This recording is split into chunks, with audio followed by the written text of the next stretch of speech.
welcome to the Purple Positivity Podcast. It is February the 8th, 2018. I am your host, the amazingly adorable Rebecca Thistle, podcasting to you live-ish from a motel room. You're about to find out why.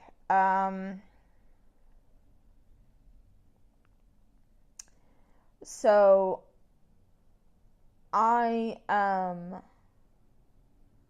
when I started this podcast, I was like, I had this, what I thought was ingenious idea of, I'm going to upload 5 podcasts at the same time.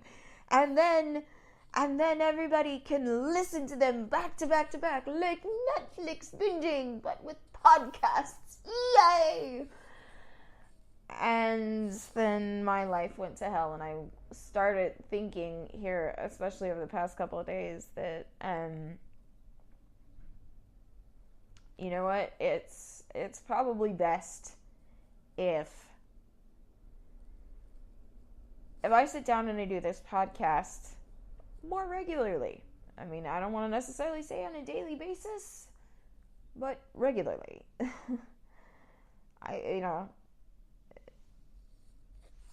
I don't know how regularly at this point, but whatever. Anyways, so when last we left this saga, my landlord verbally abused me, put an eviction notice on my door, and then changed his mind when my dad paid my back rent plus my rent to the end of January. And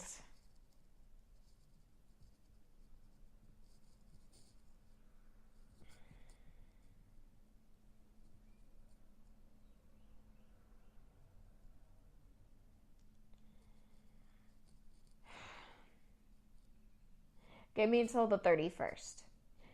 So I spent my paychecks from January, my first 2 paychecks, there were 3. I get paid every other Wednesday, so there were 3 paychecks in January. And so I spent my first 2 feeding myself and paying off some bills. And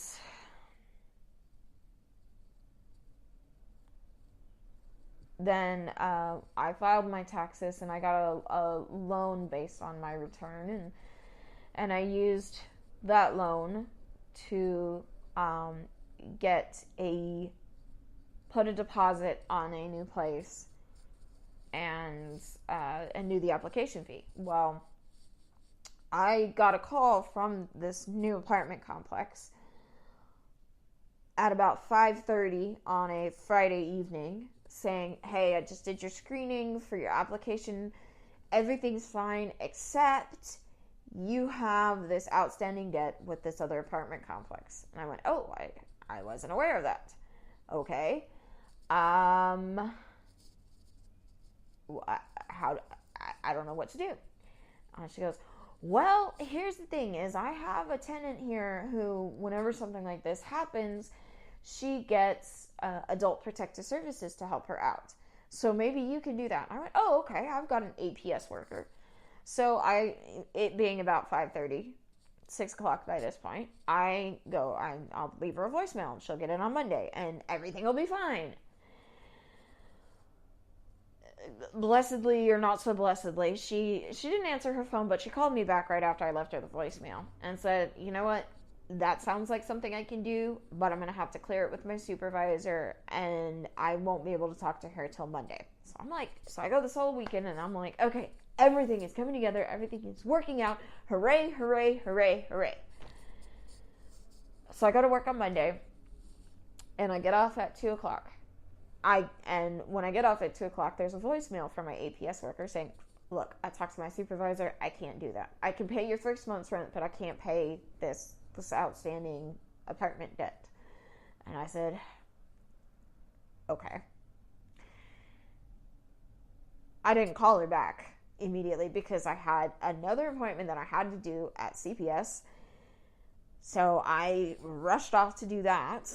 And by the time I was done with this nonsense that I really don't want to get into, it was almost 5 o'clock as it was. And so I called my UPS worker back, or actually she called me back. And she goes, "Did you get my voicemail?" I said, "Yes, I did. I had this thing at CPS." She goes, "Oh, okay, okay. So why can't you ask your dad to help you out again?" I went, okay.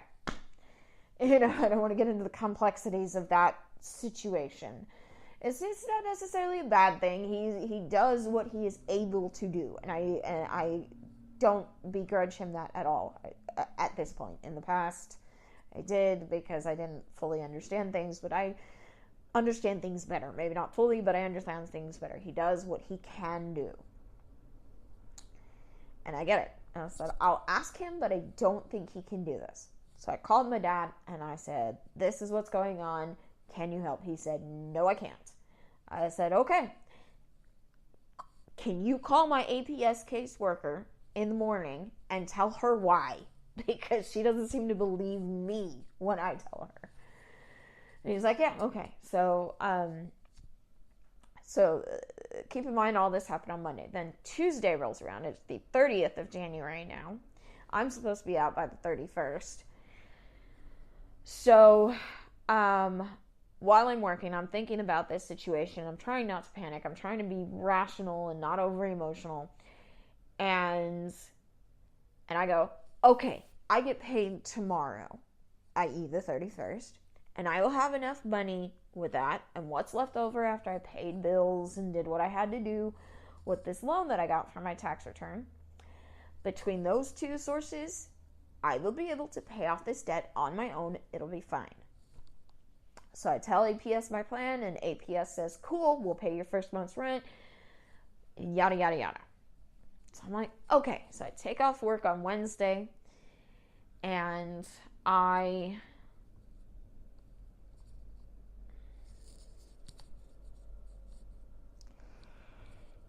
go, I settle out this debt. It took me all day to what should have taken me like 4 hours ended up taking almost 8, actually almost 7.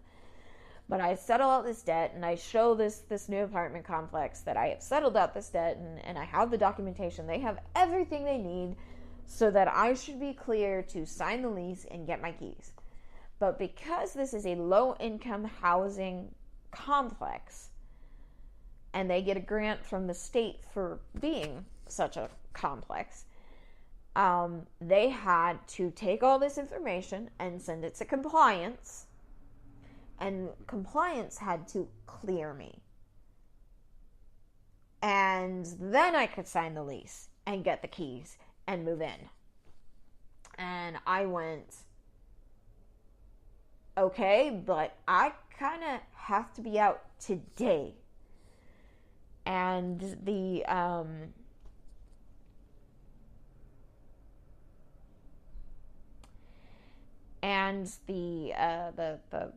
manager of the apartment complex said, "Look, you're fine. They can't change the locks on you without an order from a judge. It's fine. You're good. Don't worry. Just don't worry. Just hunker down. Stay there. Let them know your rights. You're okay. We're going to process this as fast as we can. And I promise you, we will get you in ASAP." And I went, okay. So I went home. I went to Thistledew. I don't even want to call that home ever again. So I went back to Thistledew. And I let my dog out of the bedroom. And I gave her some pats, and then I went, okay, go outside and run off your energy. And usually what she does is she goes and she runs and plays with the dog next door. And, and it's wonderful. Next thing I know, about like 30 minutes later, she's laying by my back door, dying. She died on my back door. I felt her stop breathing.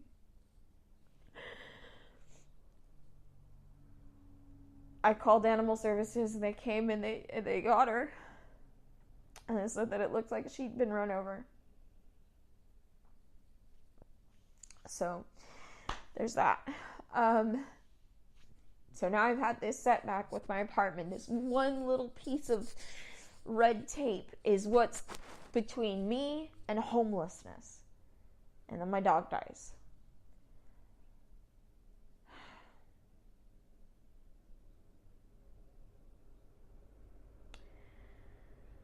So I took Thursday, the 1st, off so that I could stay in the house, and when they tried to change the locks, I could say, no, you know what?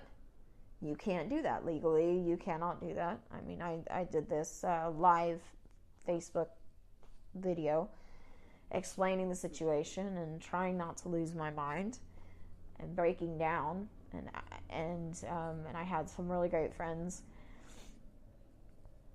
come out and say, hey, guess what? Yeah, no, your landlord can't do this to you. So, fuck him. Basically. And so I hunkered down and I asserted, and I was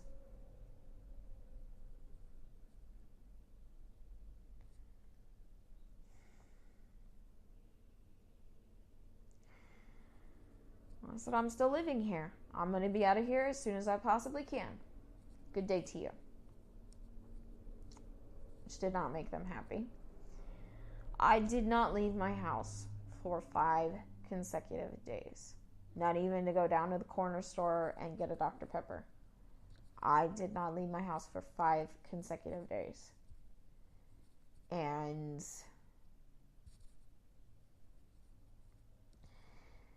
so Tuesday rolls around and I went, you know what? I've got to go to work.